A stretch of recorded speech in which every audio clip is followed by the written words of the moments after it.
संविधान निर्माता महामानव डॉक्टर बाबासाहेब आंबेडकरांनी 14 ऑक्टोबर 1956 रोजी नागपूर येथे बौद्ध धम्माची लाखो अनुयायांसह दीक्षा घेतली आणि याच ठिकाणी दीक्षाभूमी बांधण्यात आलेली आहे।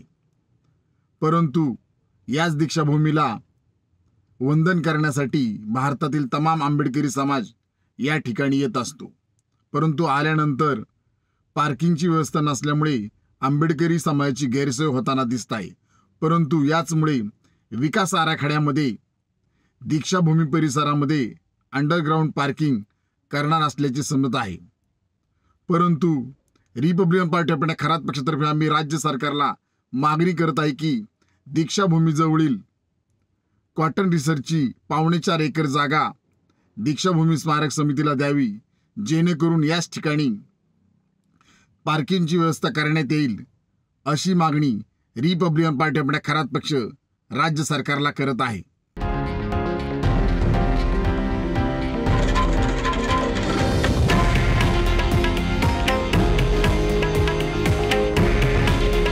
हे आहे देशातील नंबर 1 न्यूज नेटवर्क आणि आपण पाहत आहात TV9 मराठी। काळजी तुमची, हित महाराष्ट्राचं।